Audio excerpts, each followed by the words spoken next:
大家好，我是交通小王。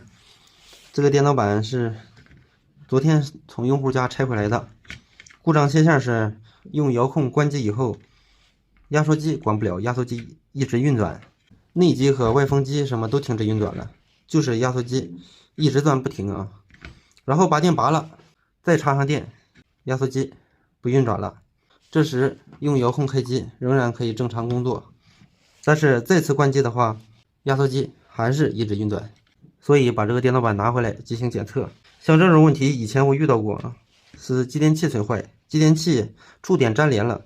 不过继电器触点粘连了，即使你拔电了，然后它停止运转，然后你插上电以后，你不用拿遥控开机，压缩机直接就运转了，因为它触点已经粘连了嘛，分不开了，所以你一插电，压缩机就工作。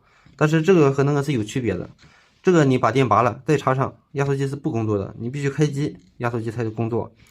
但是你拿遥控还关不死，所以我要详细检测一下，看看是不是给继电器供电的电路出问题了，导致这个情况。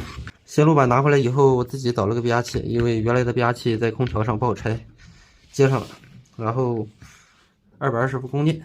现在咱们就插上电，测试一下这个空调正常工作的时候，制热是完全没问题的啊。咱们先把王影表打到电压档，测一下继电器输出电压啊。这两个是220伏主电源，220伏电压正常。然后这个是压缩机输出电压，现在没有电压啊。如果这个继电器粘连，正常一插上电，输出单就有电压了。它这个并不是粘连，大家可以看到这个地方还有俩继电器，这俩继电器一个应该是风机供电，一个是四通阀供电啊。现在咱们用遥控打到制热开机，制热设定到26度，量一下压缩机输出电压，220伏正常，然后再量一下风机和四通阀，220伏正常，220伏正常。因为风机和四通阀制热的时候都通电，正常这个时候空调正在预热。现在咱们给它关机，看看继电器是不是还在持续供电。主要是现在量一下压缩机供电还有没有了。现在压缩机供电没有了，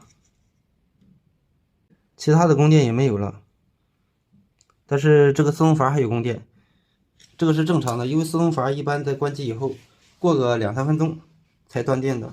现在继电器没有供电，这说明控制电路应该是完好的。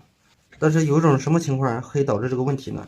因为现在是空载，空载的时候继电器没有电流通过，如果有电流通过的话，而且压缩机的电流会比较大，会造成这个继电器的触点发热，发热以后它两个可能会粘连到一起，出现关机以后断不开的状态。当没有电流通过的时候，继电器的触点就没有高的温度了，就断开了。所以现在没有电流通过，继电器可以正常的控制供电。像这个问题，一会儿咱们找一个继电器给它换上就可以了。由于视频的时间比较长，所以下期和大家分享换继电器的视频。等这个坏的继电器拆下来以后，我就把这个继电器里边完全拆开，看一下触点到底是不是烧坏了。好了，本期的视频就和大家分享到这里，咱们下期再见。